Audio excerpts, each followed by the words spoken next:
Beatrix, the blue rinser of Rover 45 Mark IIs. Oh, I say they're all blue rinsers. They all look like blue rinsers.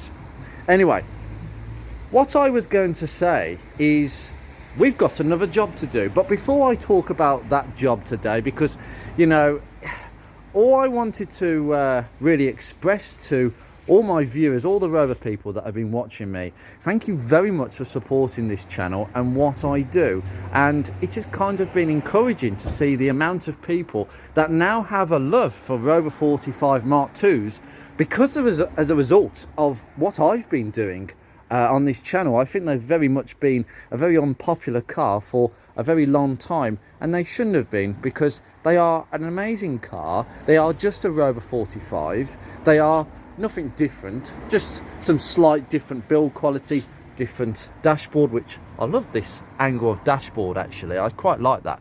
But that's the money shot. Oh, I've locked the door now, silly me. But apart from that and a few other build quality issues, they are no different than any other.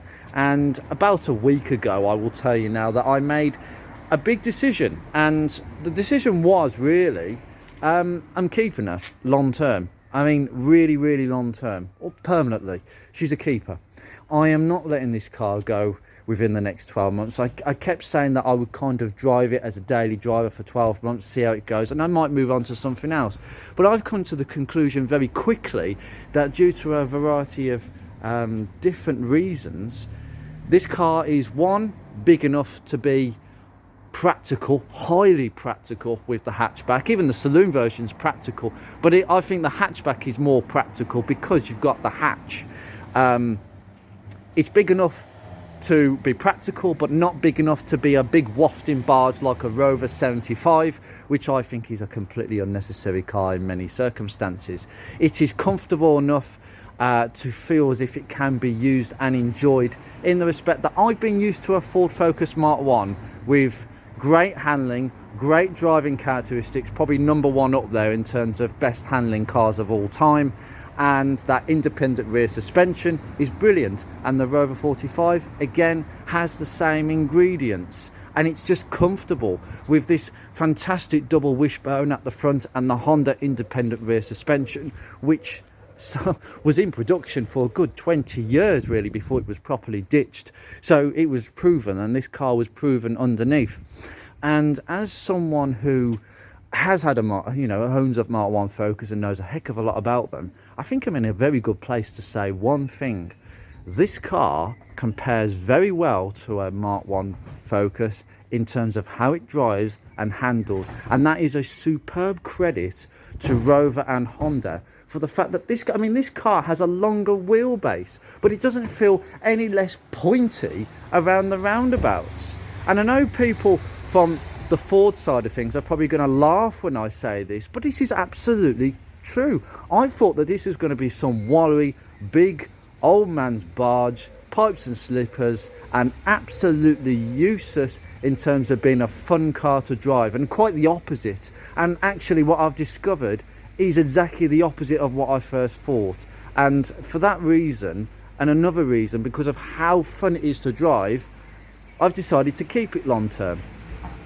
And the truth is, the third thing is, you know as well as I do, Rover 45s are as cheaper cars what you can buy for the amount of car you get for the money you pay. Rover 75s as well. I mean, I never consider a Rover 25 would be a smaller car, but less practical and less comfortable. So there's a lot of things really that I have to kind of say to you that wouldn't really fit in. And also, obviously, the amount of money I've put into this car, and I've added the figures up, and it's come to a lot, and I would never get that money back. And the truth is, people do think about these things, and I just think I'd be giving away a good car in 12 months if I wanted to move it on.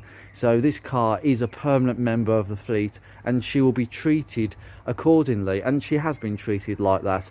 But now I've made the decision to keep the car long term, I have to think long term. So front discs done. The noise has gone away, but the noise is now coming from somewhere else, and I'm afraid I'm going to have to point to the rear discs. By the way, guys, it worked a treat. The excessive dust, brake dust on this wheel has kind of gone, because this is bedded in nicely, and the other side has bedded in really nicely on those new Comline discs. And I've got some Comline rear discs, 239 millimeters, as fitted to a lot of Honda Civics and Rovers of this age. They are on their way. I've just got to get this car on axle stands and take the wheels off, and I'll show you I'll go through the details on the second day, because I'm just going to prepare the car today, hence why I've reversed this round, so I can I've got a bit of room to work on the car instead of working at the back over here. I'm a bit tight against the porch, so things like that will be done. Obviously I've got to get the brakes done, the rear discs, and then we'll look at the brake hoses. The brake hoses are a long-term thing. They're about £15 a corner on Rover 45s, but I'm kind of aware that once it's done, and it's one of those jobs that people put off, but I'm not going to put it off. It will be done and it will be bled again. There are long-term things. Obviously the windscreen will be changed, because the windscreen crack is kind of moving up towards the north as usual, but we'll get that done. I'm convinced now that when this car had the accident, I think the original windscreen was cracked. I think it cracked with, I don't know what, the impact must have provided some movement for the screen. I don't know why, but I just think that the impact shock caused the original screen to crack. This is the correct Pilkington screen, but I just think the way it was fitted up here like this is not right. A few people have said that this windscreen was not fitted correctly, and it is definitely not the original. It's the correct one for the car, but it's not original. Probably a second-hand one, which is why it's delaminated. Weak, crack, heat with the sun, and it's getting worse. So, you know, I'm glad that will be done, with some new trim possibly. Train arm bushes, rear control arms, they'll be changed in one job. I'll get it tracked again. Obviously tyres will be long term. I think these tyres are perfectly fine though for another 12 months or so, and then we'll start to look at a bit of cosmetic work. But the cosmetic work will simply be getting these front bumpers sorted and blended properly to that wing, and this bonnet will be resprayed and blended to the wing, because there is a colour difference. There is a slight colour difference, not too much of one, but it's enough to make me think long term, if we've got no other jobs, we'll sort it out.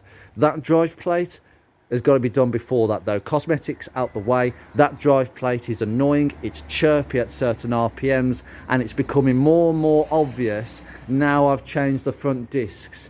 Obviously the rear ones, once they're done, it'll be even more obvious. So it's going to be done. CVT people, watch out. In about 6 months time, that's coming out and being thrown in the bin for an uprated one.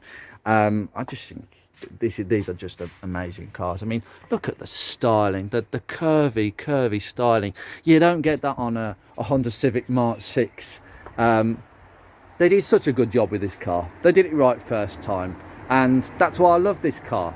Anyway, I'm gonna now finish rambling, but I just wanted to say that because I just couldn't find a car this age that for the similar amount of money to be in this condition. And quite frankly, I'm not someone who puts a lot of work into a car only to give it away to somebody else to enjoy, when quite frankly, why shouldn't I enjoy this? I'm being selfish, but that's the way I think now at the moment with this car.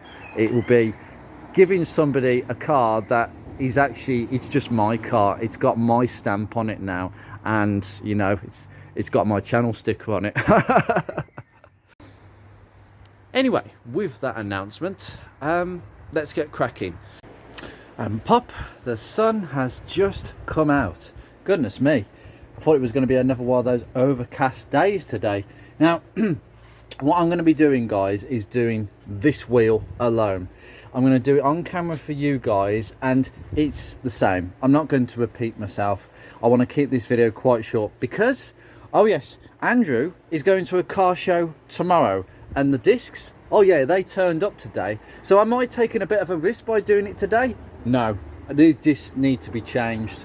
This one, I've noticed, is making the most noise of the lot, but the truth is, the discs have turned up. That video clip was yesterday, and what I ended up doing was getting distracted after that last clip, and not doing what I aim to do. So hence why this is all here like this. So we've got the new discs, the coated brake discs from Comline, and that is the parts number ADC 0518, and these are for the rear discs, and they look absolutely fabulous.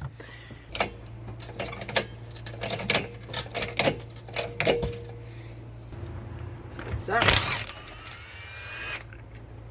oh god, this wheel is stuck on, despite the fact that I put plenty of copper sleep on this. Jesus Christ. Flipping heck. God, that is absolutely stuck on. There's not a hint of any corrosion on these alloys whatsoever. That's weird. Okay, right, next stage is to chock that front wheel, even though the car is in park. Even in park, the car will slightly move forwards. So that's why you chock it even though it's in park. Because once the gearbox has turned a fraction and then hit the parking pole, that's the kind of movement you're talking about. We're talking about a few, not even a few centimeters, but it's enough possibly to move it off a trolley jack. Now, and brake off completely.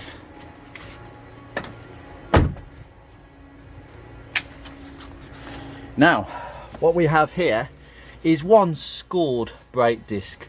I mean, can you see all this? This is pitting. This is as a result of sitting for a couple of years. I mean, I wasn't that opposed when I fitted the new pads and the new calipers to the back wheels, but I think it could do with a bit of a spruce up as well at the back here. But it's all looking rather good. I mean, that as I say, these hoses are going to be changed later on. Long term, but it's actually looking really good here. Lots of overspray of Starlight Silver, but the discs look a bit furry as they usually do, but the truth is they actually look they don't look too bad actually, to be fair. Bit of surface rust creeping into the filler pipes, but it's the usual stuff, but at least it's come up really nicely, and that's the main thing. And yeah, I think these control arms will be changed at some point with these train arm bushes. I mean, that doesn't look too bad. That doesn't look as good there. See, that's the cracking you want. Now, first things first, we need to get these grub screws out, so I'm not wasting any time. Get the right Phillips screw head so it goes straight in, put a bit of pressure on, and oops, okay, go. Yeah, well, that's the mistake I've made actually. The rookie mistake is put the handbrake on and then do this job, because the disc is going to start turning. Duh. See, even I make mistakes. Right, handbrake back on. Oh, this is a tight one, this is. Really have to keep trying this, so keep turning.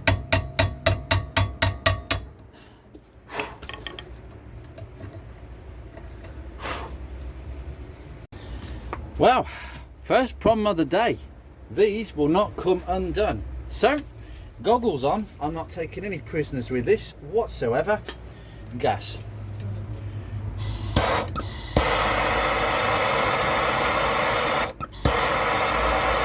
Just short bursts.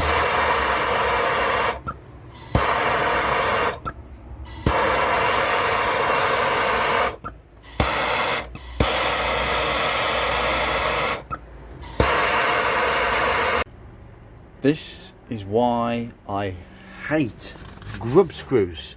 They're rubbish. Look at that one. Gone. That one. Gone. Not like the fronts then.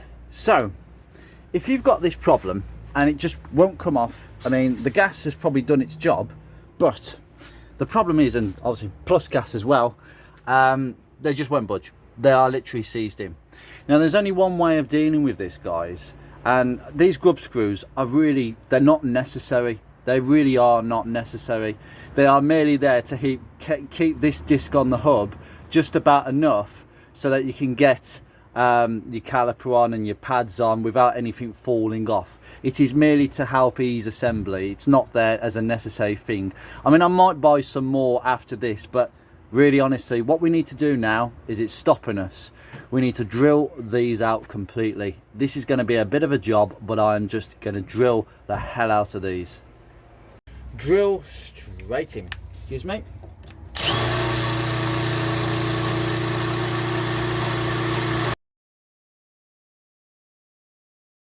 Oh god, it comes to something when you get the end of the screw stuck on the drill bit. Right, that is one out, and the other one, come on, let's just, come on.